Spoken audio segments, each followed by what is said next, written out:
Hey guys, क्या हाल चाल आप सबके। आशा करता हूँ आप सब बहुत अच्छे होंगे। मेरा नाम पंकज शर्मा है। पासा स्टडी ग्रुप में मैं पंकज शर्मा आपका हार्दिक अभिनंदन करता हूँ गाइस। जैसा कि कल मैंने मिस्टीरियस डेथ बताई थी मैंने अपने लफ्ज़ों में, उसको काफ़ी आप लोगों ने प्यार दिया, काफ़ी आप लोगों ने सराहा, काफ़ी उस वीडियो को वॉच किया। थैंक यू गाइस उस प्यार के लिए।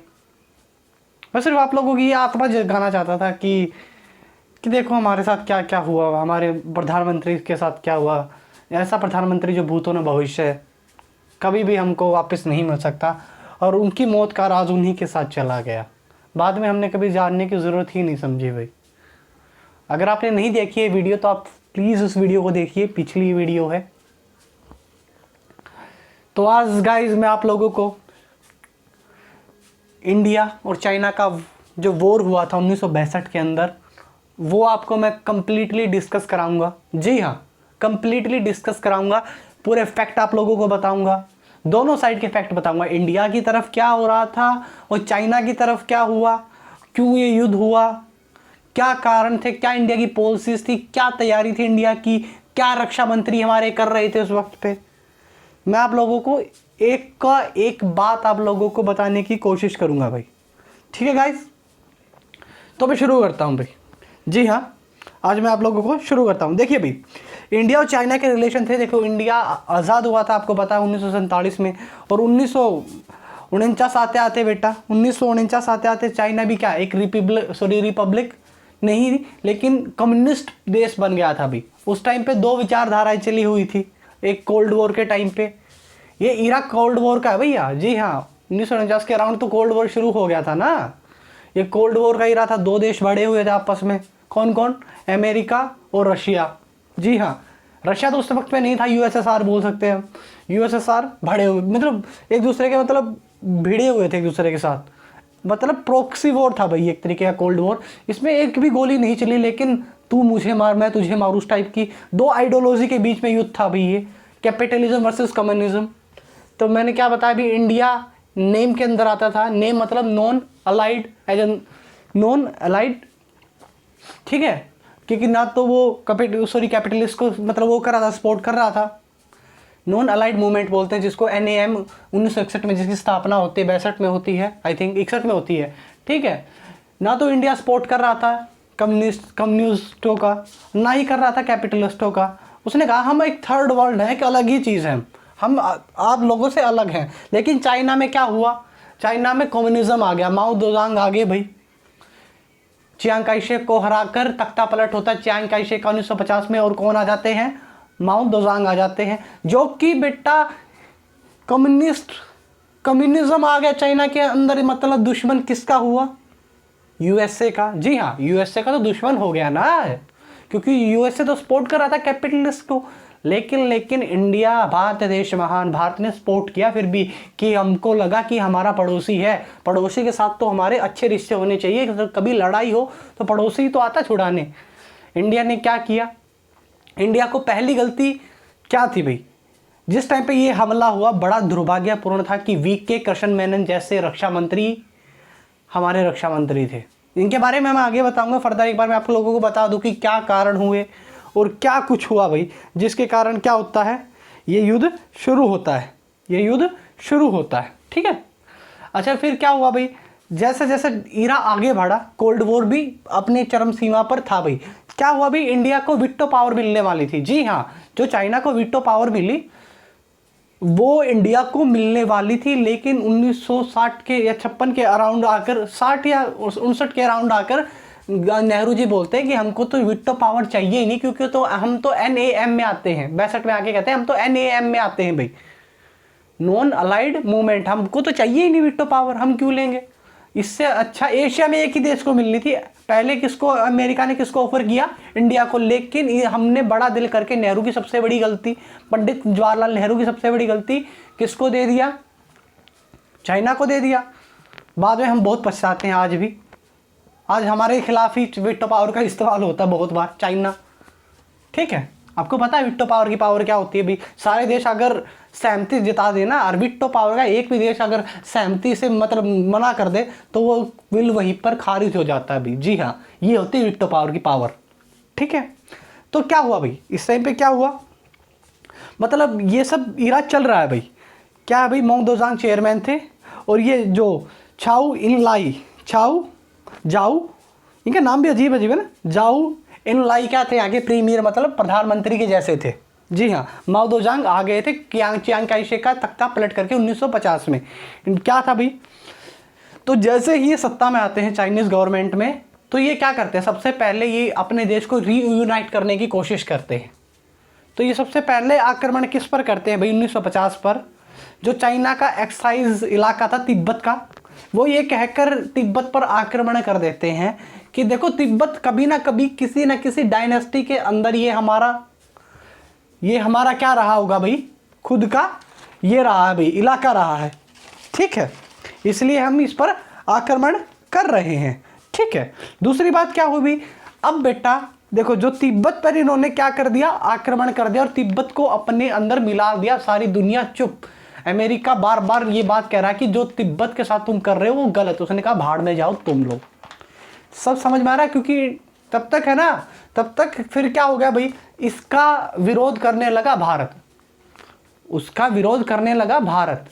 अब भैया दिमाग खराब चाइना का, अच्छा हमारा पड़ोसी हो के हमारा ही विरोध कर रहा है तुम, ठीक है, समझते रहना मेरी बात को। जो तिब्बत से लगी हुई बाउंड्रीज थी वो किसकी, NEFA, नेफा, उस टाइम पे अरुणाचल प्रदेश तो अब बनाना बेटा, उस टाइम पे नेफा बोला जाता था, नॉर्थ ईस्ट फ्रंटियर एजेंसी। जी हाँ, नेफा, नेफा के साथ तिब्बत की क्या लगती थी, क्या लगती थी, हमारी बाउंड्री से लगती थी। यानी कि दूसरा कारण क्या था युद्ध का, बाउंड्री डिस्प्यूट, यानी कि चाइनीज गवर्नमेंट मानती थी जो नेफा का इलाका है, जो अरुणाचल वाला मोस्टली इलाका है, वो क्या है, हमारा है। जो इंडिया ने क्या कर रखा है, जो अक्साई चीन बोलते हैं जिसको, उसको कब्जा रखा है इंडिया ने। उस टाइम पे अक्साई चीन बाद में होता ना, तो जो अपने आप कैप्चर कर लेते हैं। इससे पहले सोचती थी ये गवर्नमेंट कि ये तो हमारा इलाका, लेकिन इंडियन गवर्नमेंट इस पर अपना अधिकार जमाती थी। उससे पहले क्या होता है बेटा, 1954 में पंचशील समझौते होते हैं दोनों देशों के बीच में, चाइना और इंडिया के बीच में। क्या क्या, एक तो हम शांतिपूर्वक रहेंगे, एक दूसरे का सम्मान करेंगे, कभी वॉर नहीं करेंगे, एक दूसरे की संप्रभुता की क्या करेंगे, इज्जत करेंगे। जी हाँ, और एक दूसरे की इंटीग्रिटी यानी कि एकता का समर्थन करेंगे। उसके बाद क्या होता है, बाउंड्री डिस्प्यूट होना शुरू हो जाता है, क्योंकि देखो जो इंडिया और चाइना के बीच में जो लाइन है वो क्या है, मैकमोहन, किसके द्वारा खींची गई थी आपको पता होगा अभी, अंग्रेजों के द्वारा मैकमोहन रेखा खींची गई थी। जी हाँ, ठीक है। तो उसमें क्या था भाई, बाउंड्री डिस्प्यूट होने लगा। क्यों होने लगा, देखो जो तिब्बत को इन्होंने जीता, जब तिब्बत को इन्होंने जीता तो क्या हुआ, इन्होंने ये कहा, ये कह दिया कि जो नेफा का इलाका वो भी हमारा है। इंडिया का मूड खराब, बिल्कुल खराब। इंडिया ने कहा ऐसी की तैसी, तुम्हारा कैसे, ये तो हमारा है। जी हाँ, उन्होंने कहा ये तुम्हारा नहीं, ये हमारा है। इंडिया ने पेट्रोलिंग करना शुरू कर दिया, जो कि चाइना को बिल्कुल रास नहीं आया। सडनली क्या होता है, उसी टाइम के अंदर एक बात घटना हो जाती है। क्या हो जाती है बेटा, कि तिब्बत के अंदर विद्रोह शुरू हो जाता है वहाँ के लोगों के द्वारा। क्या हो जाता है, विद्रोह शुरू हो जाता है। तो क्या होता है उस विद्रोह के अंदर, लोगों को पकड़ कर मारा जाता। जो विद्रोह करता चाइनीज गवर्नमेंट उसको पकड़ती, मारती, घसीटती और भगा देती। तो इसका शिकार हुए हमारे दलाई लामा। कौन हुए भाई, दलाई लामा इसका क्या हुए, हमारा शिकार हुए भी, ठीक है। दलाई लामा शिकार हुए और वो भागकर कहाँ आ गए, इंडिया के अंदर आ गए। देखिए ये रहे दलाई लामा। 1968 में क्या हुआ था, अभी तिब्बत में क्या हुआ था, उसको क्या कर दिया गया था, भगा दिया गया था। और वो कहाँ पर आ गए, इंडिया के अंदर आ गए। और इंडिया में कौन, चाचा नेहरू, अपने चाचा आते स्वागत किया इनका, आओ आओ तुम हमारे दोस्त हो। इनका दलाई लामा का क्या किया गया, स्वागत किया गया। चाइना का मूड खराब, अच्छा हमारा तो ये विरोध कर रहा है दलाई लामा, तुम इसको शरण दे रहे हो। दूसरा मूड खराब यहाँ पे। सबसे मेन कारण क्या हुआ भाई, 1956 के अंदर चाइना ने एक रोड का निर्माण किया जो जिनजिंग से तिब्बत की तरफ जाती थी, वाया किसके होके, अक्साई चीन को होके तिब्बत को दौड़ती थी जिनजिंग से। और जो अक्साई चीन से होके जाती थी, तब तक अक्साई चीन किसके पास, इंडिया के पास। अक्साई चाइना का कुछ हिस्सा उनके पास था, कुछ हिस्सा हमारे पास था उस वक्त पे। लेकिन वहां से उन्होंने क्या कर दिया बेटा, बनाना शुरू कर दिया। जी हाँ, वहाँ पे क्या कर दिया उन लोगों ने, रोड बनाना शुरू कर दिया। इंडिया ने देखा अच्छा बेटा तुम रोड बना रहे हो, तो मतलब अगर कोई आर्मी रोड बना रही है इंडिया के इलाके से, मतलब क्या वो अपना प्रभुत्व दिखाना चाहती है कि भाई क्या है, प्रभुत्व है हमारा वहाँ पे। ठीक है, सबसे बड़ा रीज़न ये माना गया, इंडिया ने इसका विरोध किया। चाइना का मूड खराब, बिल्कुल 5-6 रीज़न हो गए चाइना के पास लड़ाई करने के। सबसे बड़ा रीज़न होता है क्या भैया, 1960 के अंदर, 1960 के अंदर क्या होता है बेटा, 1960 के अंदर जो इनके जो प्राइम मिनिस्टर होते हैं जाऊ इलानाई जो भी इनलाई जो भी है, ये विजिट करने आते हैं इंडिया की, और ये प्रपोजल रखते हैं इंडिया के पास। जी हाँ, प्रपोजल क्या रखते हैं, इन्होंने कहा जो अक्साई चीन हमारे पास है वो हम रखेंगे, और जो नेफा का इलाका है, जो अरुणाचल प्रदेश का इलाका है, वो आप रख लीजिए। नेहरू का मूड खराब, उसने कहा अक्साई चीन तो हमारा, तुमको फूटी कोड़ी नहीं दूंगा मैं। ये नेहरू जी ने कहा उस वक्त पे, मैं बिल्कुल कहता हूँ वो उस टाइम पे कहा, तो चाइना का ये मूड खराब इस बात पे भी। दूसरा क्या किया, दूसरा प्रपोजल 1959 से 1961 के बीच में आया, क्या आया कि जो अक्साई चीन वाला इलाका और नेफा के जहाँ पे इन दोनों का डिस्ट्रीब्यूट था बाउंड्रीज को लेके, वहाँ से सेनाएं 20-20 किलोमीटर पीछे हट जाए। जी हाँ, पीछे हट जाए। लेकिन ये भी मानने से क्या कर दिया, इनकार कर दिया गया। जी हाँ, ये भी मानने से क्या कर दिया गया, इनकार कर दिया गया। इसके बाद क्या होता है भैया, इसके बाद पृष्ठभूमि तैयार हो जाती है पूरे युद्ध की। जी हाँ, पूरे युद्ध की क्या हो गई, पृष्ठभूमि तैयार हो गई। उसके बाद जो चिंगारी लगाने का काम करते हैं, जो क्या होता है कि एक इंडिया एक पॉलिसी अपनाती है भाई, द फॉरवर्ड पॉलिसी 1960 के अंदर आई। इसके अंदर राव ने एक सजेशन दिया पंडित नेहरू को। जी हाँ, पंडित नेहरू को एक सजेशन दिया गया आईबी के द्वारा, और वो तो उस टाइम पे बना नहीं था, आई थिंक आईबी के द्वारा दिया गया। जी हाँ, आईबी के द्वारा दिया गया। मतलब क्या कि जो आपकी मैकमोहन जो बाउंड्री है ना, वहाँ पर क्या बना लो, आप चौकी बना लो, पेट्रोलिंग करते रहो, डिस्ट्रीब्यूट खत्म हो जाएगा। उनको लगेगा कि यहाँ पर डोमिनेंट किसका है भैया, डोमिनेंस किसका है, किसका डोमिनेंस है, इंडिया का नहीं, इंडिया का डोमिनेंस है यहाँ पे। तो चाइना को समझ में आ जाएगी ये बात, लेकिन इसका भी गलत इम्पैक्ट गया चाइना पे। अच्छा तुम पेट्रोलिंग कर रहे हो, तुम्हारी ऐसी की तैसी, हम आते हैं अभी, हम जीप लेके जाते हैं, वो ट्रक लेके आते हैं। यहाँ पे क्या हुआ भाई, जब हम पेट्रोलिंग कर रहे थे हमारे सैनिक, उनको गोली मार दी जाती है चाइना के द्वारा, और क्या होता है बेटा, युद्ध शुरू हो जाता है। ये सिर्फ मैंने एक बार बैकग्राउंड आपको बता दिया, क्लियर कर दिया कि क्या क्या मतलब ये रीजन थे। इधर ये चाइना का है भाई, ये चाइना के कारण हो रहा है। इंडिया में क्या हो रहा है वो मैं अब आप लोगों को बताता हूँ। जी हाँ, मैंने स्टार्टिंग में एक बात कही कि हमारे देश का सबसे बड़ा दुर्भाग्यपूर्ण हमला था। और मैं क्यों कह रहा हूँ दुर्भाग्यपूर्ण, इसलिए कह रहा हूँ क्योंकि हमारे रक्षा मंत्री वीके मेनन जैसे इंसान थे। जी हाँ, ये युद्ध ही हम वीके मेनन की कमी के कारण हारे भाई। क्यों हारे, मैं आप लोगों को कुछ बता देता हूँ इसके बारे में। क्या हुआ, वीके मेनन हमारे रक्षा मंत्री थे। जी हाँ, हमारे देश के रक्षा मंत्री उस टाइम पे वीके मेनन थे भाई। लेकिन रक्षा मंत्री होने का काम कम, लेकिन विदेश मंत्री का काम ज़्यादा जाते थे। जी हाँ, विदेश मंत्री का काम बहुत करते थे। मतलब कभी न्यूयॉर्क चले गए, कभी जापान, कभी यूके, कभी यूरोप घूमने चले गए। ये रक्षा मंत्री विदेश मंत्री का काम ज़्यादा करते थे।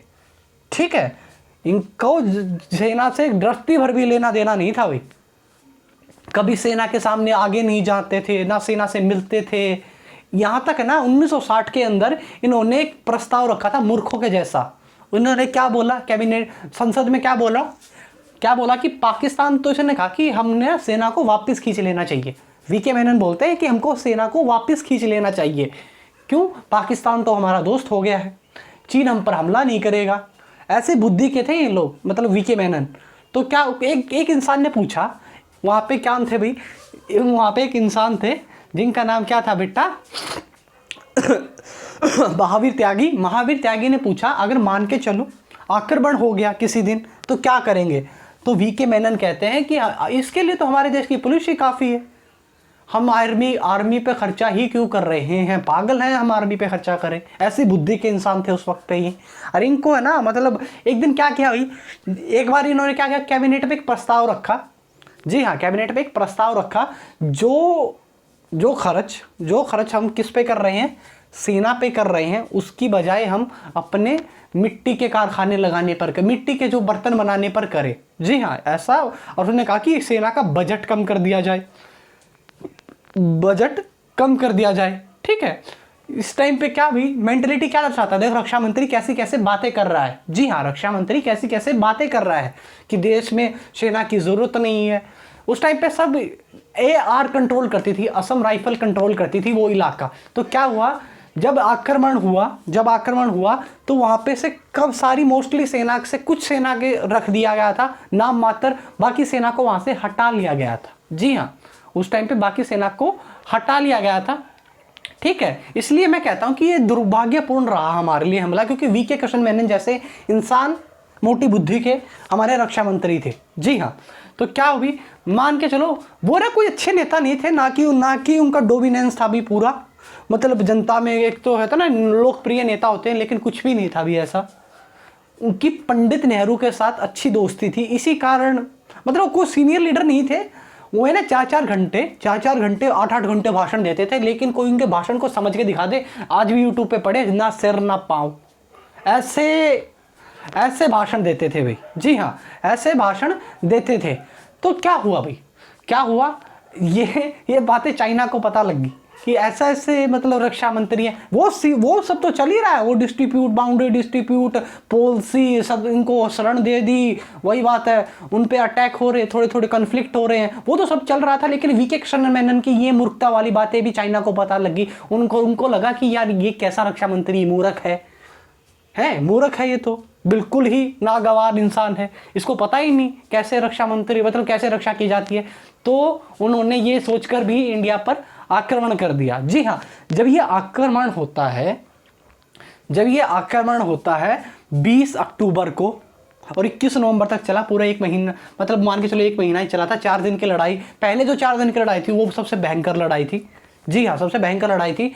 तो क्या भाई, हमारे देश में इतने वेपन्स नहीं थे उस टाइम पे, और वेपन्स VK कृष्ण मेनन ने ये भी कह दिया था कि कारखानों को तो बंद कर दो, जहां पर युद्ध का सामान बन रहा है वहां पर आप मिट्टी के जो बर्तन बनाने के कारखाने लगा दो। जी हाँ, ये VK कृष्ण मेनन कह रहे हैं, रक्षा मंत्री देश के, तभी तो कह रहा हूं दुर्भाग्यपूर्ण था रहा भाई। तो क्या होता है भाई जब ये हमला होता है भारत पर 20 अक्टूबर के टाइम पे, तो भैया ऐसा हमला किया चाइना ने, बिल्कुल हमारे पछंडे उड़ गए दिमाग के, हम लड़े, बिल्कुल लड़े भैया, ऐसे लड़े हम भी। लेकिन कहते हैं ना कि भैया वो पहले से तैयारी करके आए थे। जी हाँ, हमको पता नहीं था कि अचानक ही ऐसा हमला हो जाएगा, अचानक किया गया हमला, और हमको ना पीछे लेते गए और तेजपुर जो असम पे है वहां तक लेके आ गए।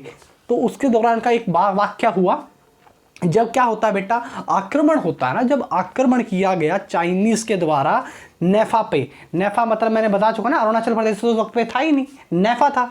तो क्या होता है भाई, वो घुसते हैं चाइना वाले, चाइनीज गवर्नमेंट के सैनिक है, वो घुसते हैं नेफा के अंदर, और भाई इतनी ब्रूटैलिटी करते हैं, हजारों महिलाओं के साथ रेप्स होते हैं वहाँ पे, और मतलब वहाँ के लोगों को ना काटा जाता। जी हाँ, इतनी मतलब ब्रूटैलिटी के साथ काटा जाता है। आज भी आप जब कभी जाओगे ना नॉर्थ ईस्ट की साइड, जो नॉर्थ ईस्ट असम हो गया आपका, अरुणाचल प्रदेश हो गया, वहाँ पे लोग इतने क्यों चिढ़ते हैं सरकार से। वो बड़े मासूम तरीके से एक सवाल पूछते हैं गवर्नमेंट से, आज भी पूछते हैं। क्या पूछते हैं कि जब हम पर आक्रमण हुआ आप लोग कहाँ थे, सेना नहीं थी उस वक्त पे वहाँ पे, हम लोगों ने कैसे वो दिन काटे हैं। मान के चलो आपके सामने हजारों लाशें पड़ी हैं, और आप सोच के देखो मंजर कैसा होगा, पूरे के पूरे गांवों को मार दिया गया था चाइनीज गवर्नमेंट के द्वारा, और इंडियन कुछ नहीं बोल सकते, क्यों, सेक्युलरिज्म। जी हाँ, अब थोड़ी बोल सकते हो। तो उस वक्त में क्या भैया, मार दिया गया भाई। जी हाँ, मार दिया गया, और लेकिन कुछ बोल नहीं सकते हम लोग। उसके बाद क्या होता है भैया, ये सब कुछ चल रहा था। जी हाँ, ये सब कुछ चल रहा था। इस सीजन के दौरान क्या होता है, जब पार्लियामेंट, फिर क्या होता है, फिर क्या आते हैं भाई जो यूएस, जब हालात क्या हो गए, बिल्कुल बेकाबू हो गए, तो पंडित नेहरू किसके पास जाते हैं, यूएसए के प्रेसिडेंट के पास जाते हैं। उससे पहले एक वाक्य और मैं बता देता हूँ जाने से पहले। क्या होता बेटा, ये युद्ध चलता है 2 अक्टूबर से 21 नवंबर 1962 तक ये हमला हुआ। ये क्या हुआ भाई, मतलब क्या तेजपुर तक ये लड़ते लड़ते आ गए थे। एक लड़ाई थी भाई, रेजोन ला रेजोन ला की एक लड़ाई थी, ये रहा भाई, ये मैंने लिख रखी है, नेगोशिएशन होते हैं। ये देखो 20 अक्टूबर से 21 नवंबर तक तो चला, 4 दिन तक तवांग के होते हुए युद्ध शुरू हुआ और 4 दिन तक तो बहुत ज़्यादा युद्ध चला, 3 हफ्ते तक बाकी मतलब थोड़ी बहुत गोलियां चली जो अक्साई चीन तक। ये देखिए भाई, द बैटल्स रेजांग ला की जो लद्दाख पे है वहाँ पे एक लड़ाई लड़ी गई, ठीक है। वहाँ पर जो हमारे 113 सैनिक थे, सॉरी 123 सैनिक थे, उन्होंने 1000 चीनी सैनिकों को काट डाला था गाजर मूली की तरह। वहाँ की अगुवाई किसने करी थी भाई? मेजर शैतान सिंह ने करी थी। वहाँ पे लड़ते लड़ते शहीद हो गए थे, उनकी तो बॉडी तक नहीं मिली थी, वो तो 1 साल के बाद बर्फ में दबी मिली थी। ऐसे थे मेजर शैतान सिंह, दुश्मनों के लिए शैतान बन गए थे। जी हाँ, इंडियन आर्मी जब आती है ना अपने हवाली पे, तो देख लो कहाँ 123 और कहाँ 1000 ये चाइनीज, सबको काट डाला था जी। तो क्या होता अभी ये सब कुछ चल रहा था, ये सब कुछ चल रहा था। ये देखिए वीके कृष्ण मेनन जैसे इंसान, ये इनके कैरेक्टर्स है भाई। ये देखिए वीके कृष्ण मेनन थे। तो क्या होता है अब क्या होता है अभी देखो, अब पंडित नेहरू रोते रोते किसके पास जाते हैं? पंडित रोते रोते यूएसए के प्रेसिडेंट के पास जाते हैं। उस टाइम पे जॉन कैनेडी क्या थे? यूएसए के प्रेसिडेंट थे। जी हाँ, यूएसए के प्रेसिडेंट थे। वो आते हैं और शांति समझौता करवाते हैं चाइना और इंडिया के बीच में। लेकिन जो समझौता हुआ सिर्फ वो नाम मात्र समझौता हुआ, पहले युद्ध विराम हो चुका था। जी हाँ, पहले ही युद्ध विराम हो चुका था। उन्होंने कहा क्या समझौता हुआ? समझौते में ये हुआ कि जो 72,000 किलोमीटर की जो हमने ज़मीन हथियाई है हम वापस नहीं देंगे इंडिया को। उसने कहा ठीक है मत दो, लेकिन युद्ध को क्या करो, ख़त्म करो। अब क्या होता बेटा, अब क्या होता, बड़ी ह्यूमिलेटिंग शर्तें रखते हैं इंडिया के सामने, लेकिन वो इंडिया मानने से इनकार कर देता है, भाई नहीं चाहिए तुम्हारी ऐसी शर्तें। जी हाँ, तो हम वो क्या कौन से भाई देखो, जब भी कहते हैं ना, आज भी है ना वहाँ के लोगों में अलगाव है। जी हाँ, वहाँ पे आज भी लोगों की मेंटेलिटी सरकार के प्रति लॉयल्टी नहीं है। क्यों नहीं है? क्योंकि उनका एक मौलिक सा सवाल पूछते कि जहाँ पर हम पर हमले हो रहे थे आप लोग कहाँ थे, आपकी आर्मी और आप कहाँ थे?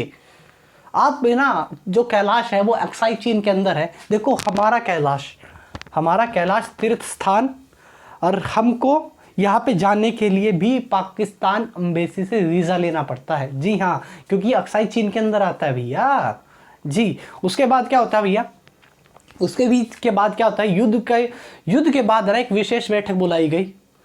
युद्ध के बाद एक विशेष बैठक बुलाई गई और इस पर एक विशेष चर्चा सत्र रखा गया। उसमें बहुत सारे अच्छे नेता आए।